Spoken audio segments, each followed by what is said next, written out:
Reggae interviews. Word sound power. Greetings, this is DJ745 for Reggae Interviews. We are here beside Copeland Forbes, the legendary artist manager, the historian. He's almost like an open book of so much information and knowledge. And one moment in the history of reggae that has really fascinated fans across different generations, across all four continents, is the story behind Electric Boogie. This was a song that was penned by the legendary Bunny Wailer, but brought to the world stage by Marcia Griffiths. And it's sort of forever sort of etched into people's minds because of the dance craze, the electric slide as well in the late 1980s as well. But behind this really popular song, there's a bit of a complex story involving things like copyright, crossover, and the often overlooked genius of the reggae's innovators. Let's go deeper into that history. Let's clarify the misconceptions that are out there in the world, on the internet, across lots of, sort of like websites and things. Let's try and sort of get to actually the real perspective. We've got a rise in things like vloggers. There's an abundance of fake stories on the internet, often created without any clear understanding or knowledge of the history, just primarily being put out there to capitalize financially. Well, that's a very, very interesting topic, and I'm glad I got the opportunity. You're probably the first one who has given me that opportunity to really speak deep, because I saw these things with my own eyes. Right, I even sang on the hit one that we'll come to that, right? But actually, the song was done in you know the story where, went by Marcia's house. Marcia got that little remember box from Canada, blah blah blah, and so on. And Bunny produced, wrote, and sung on that version, right? Good. This is the 1982, the original version. Yes, original version. He had a point and said, "Dick Miss Kelly with the electric belly, she's moving with the electric, she sure got the boogie." He said all of that part. And so he's the writer, he's the producer, and he's an artist on the song too with Marcia. So that song came out, went straight to the top of the charts in Jamaica, and it stayed there for a number of years and years and years. She never received a dime from him, not even one dime. I'm going to make that clear. Marcia received nothing from Bunny Wailer, right, for Electric Boogie. Okay? He went to Chris Blackwell with the song. Chris liked the song, and Chris decided to take the song. It's so strange, because, he left the Wailers, right, and Chris was blamed for a lot of stuff. Then he went back with his solo project to the person who you blame for a lot of stuff. And now you come with a third project to somebody you still blame for a lot of stuff. Anyway, Chris decided to take the record, but he gave him an advance, right, to go and do an album. Because, record company can't just promote a single. Right. Yeah, so the single would have been the lead-off single. Yep. But he didn't record the album, right? He recorded a few singles and put them out on his Solomonic label, and I'll show you the labels them, when we finish, right? Woman A Come, I Had a Daughter, and a whole lot of other songs, but he never did the album for Ireland. I asked him myself, why? He said, well, why you didn't do the album? He said, well, boy, Chris owe him money from Wailer's days, so I'm just hold on upon this in lieu of that. I mean, Chris has nothing to lose because I have three different entities can recoup from. Because all of these things are cross-collateralized, them don't understand what that means. So if you don't get it back from this, you can take from another project. And him have three involved with him have the Wailers, right? Him have Bunny Wailer, and then him have the Marcia Griffiths project. Because Marcia did not sign to Ireland, right? It's Bunny Wailer, Solomonic Sound, so she couldn't get a dime from Ireland, right? It's Bunny would have to pay her. Okay, fast forward. 7 years later, we're on the Sunsplash tour in the United States, right? And this was 1989. And Dr. Dredd called us and said, listen, when you guys come to Washington, D.C., you have to do this song. I said, what song? He said, the Electric Boogie. The Electric, Boogie. I said, why? He said, oh, there's a dance craze that's tearing down the place, the colleges, the universities, everybody's on it and so on. So I started to make a check, and he said, make sure you have it in the set. We never have it in the set. So he sent me a cassette. and it had 4 different mixes on it that he got from Ireland. And one of the mixes was like a backing track without the lead voice. It has everything else without the lead voice. So I said to Marcia, I guess what happened? We could use this, right? So we used it, and we went to Washington, D.C. We saw about 25,000 people doing this dance. Whap, whap, whap. And then after Donnie Simpson, who was a top DJ in Washington, D.C., had an electric slide day, right, for everybody. And that was fantastic, turned out was great. And we did couple TV shows in Washington, D.C. So I call Bunny myself now, right? I call him myself. And I said, Jabi, the song Electric Boogie, break off and it, have a dance to it, He said, yeah, I think you and Marcia should do a video to promote it, because at that time, no videos were being played on MTV. He said, really? He said, yeah. He said, when the tour finished, I tell him, all right, when you guys come down, right, we're going to do the video. We were excited about it. As the tour finished, Marcia and myself and our team flew to New York, and Marcia went down into the village, buying clothes and everything for the video. Then we flew to Jamaica, because she was built on the Reggae Sunsplash in Jamaica. So the day we were going down, we called all over, we couldn't find Bunny.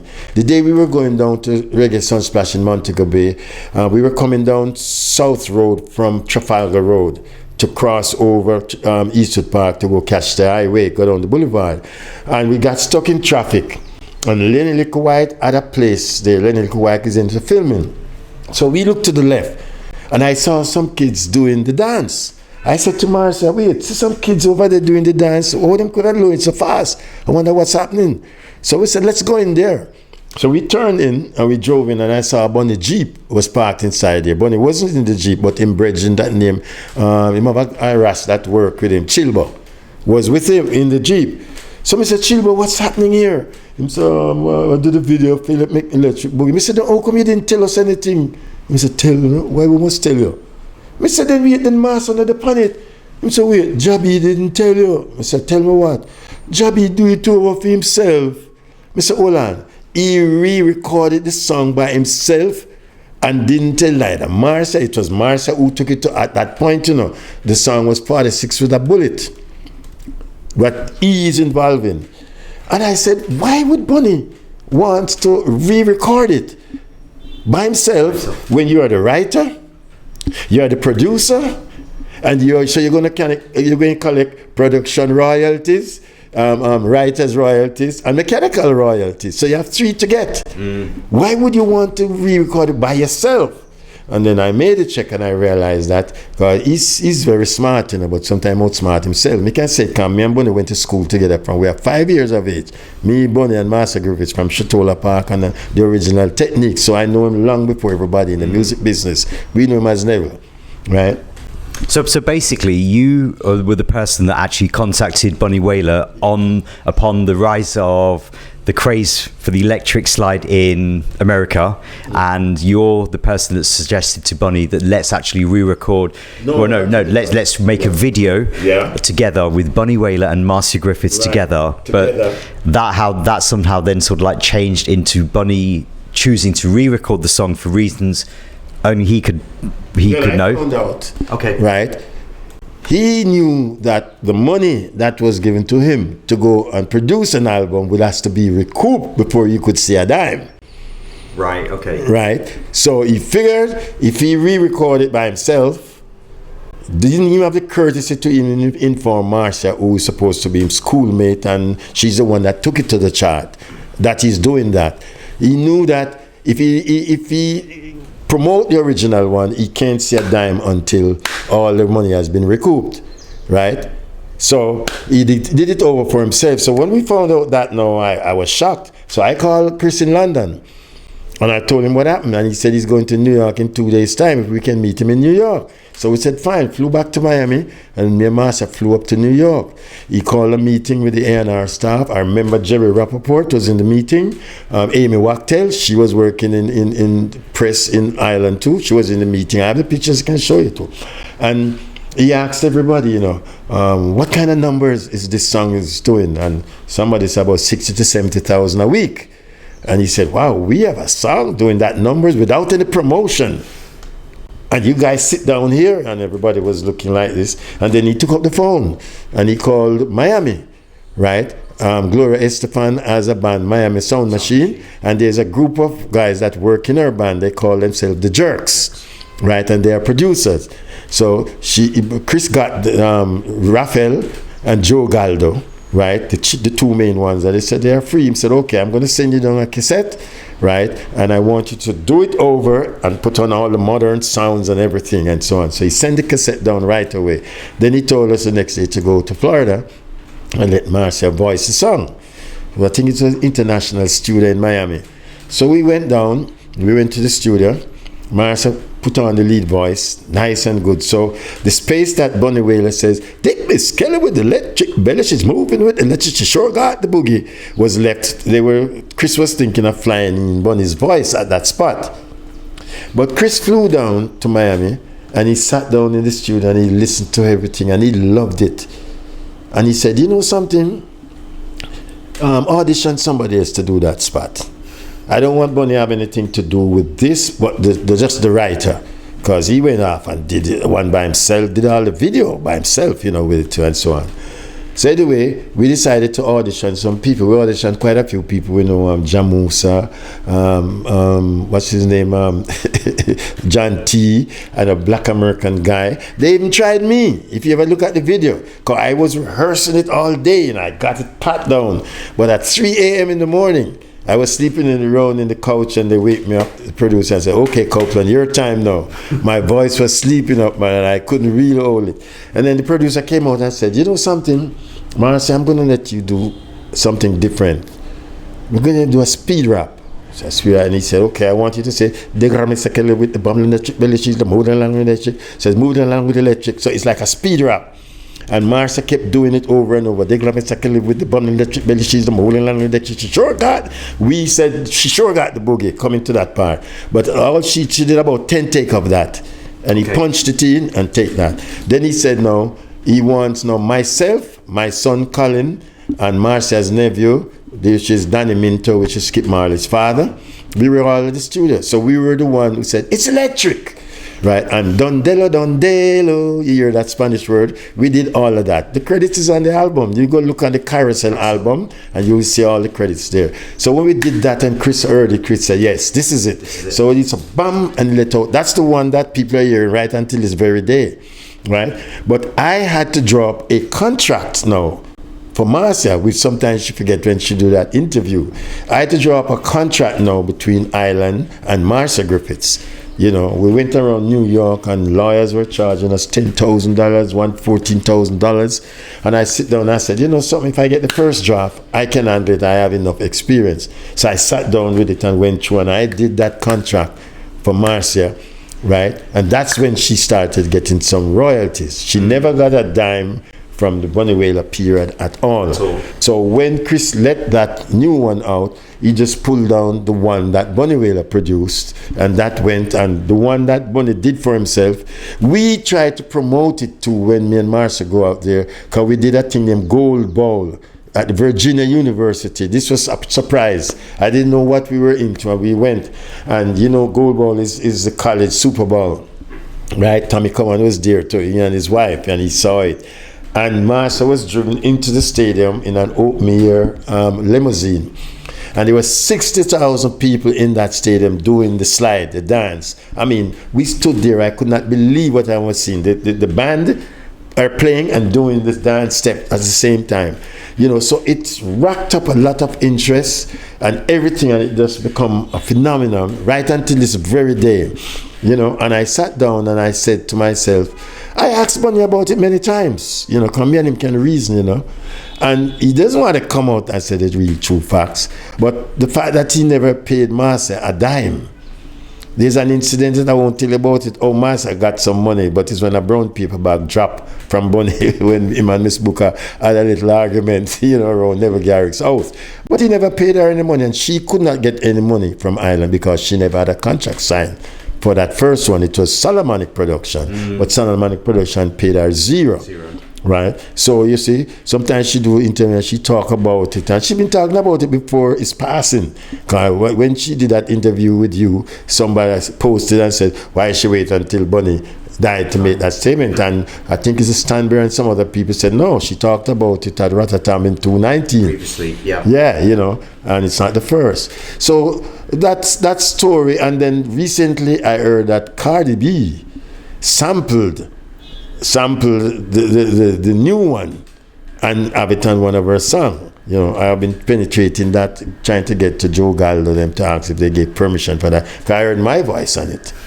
You know, This is the 89 version, right? Yes, yep. 89 version, and that is what is running until this very day. So when people hear this electric boogie, no, the only thing Bunny Wailer has to do with it is the writer of the song. Right, it has nothing to do with the production or the putting together of anything. It was all done without him, and that's the one that the people are gravitating. That's the one that people are listening to now. Most people have never heard the one that he did first, or the one he did by his soul herself, because it just disappeared. So you know, it was really a riveting thing, you know. And I was disappointed because we were all schoolmates from we were 5 years of age.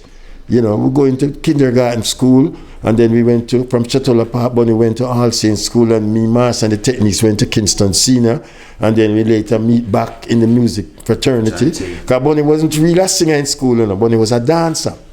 And me was a dancer in a school, and me and Bunny Wailer used to compete to get the best girls, you know, on the dancing. But Bunny outshined me because he did have the prettiest bicycle that he ride to school. A Phillips bicycle with a bag on the front and the back and shiny wheels. The only person who's riding a bicycle to school was Neville. You know, when him lean it up at the back, the whole school gather around and thing, you know, because, I mean, Bunny's father could afford it, you know, and so on. We were poor, so, you know, my mother had 12 children, so we had to walk to school or take the bus. Do you think that the 89 version of Electric Boogie, which is the one that, you know, we still hear today across the world, do you think that that opened doors for Marcia Griffiths internationally, and really sort of at a time when, you know, there wasn't really that push being given to female artists, certainly not in reggae back then, and she's probably the first person to sort of, like, you know, I think break barriers internationally. Do you think that it opened doors for her? Yes, I believe it. At first, when we went to certain countries, especially in South America, most of them didn't hear of it yet. But when, as times go by and the dance got more popular, we had to do 2 videos, you know, for that song, you know, right? We did one in Brooklyn, right, where you see the kids on the street, and then we did one with animation out in Hollywood. Okay. You know, so it was such a very important song, and I remember, you know, Chris appointed a guy named Human Madge, you know, Indian guy, to oversee the project, and he said, boy, this song is going to live on and on for a very long time, you know. And it was at that time now Marcia started receiving some royalties, but she never got a dime from the Bunny Wailer era. It's just after I did that contract for her, 1989, I have a copy of the contract right now in my house, right? And you know, I'm just happy that that song really opened some international doors for her, because, you know, females are always it's a male-dominated industry. So when she has a song of that nature, and that's why I was disappointed, because if she and Bunny had done that video together, you know, it would have been phenomenal. You know, because they are 2 great artists, they are 2 great legends, but one was just selfish and wanted to get everything for himself, and it backfired on him. Well, Copeland, you know, I want to give thanks to you for clarifying some of those truths about the song Electric Boogie.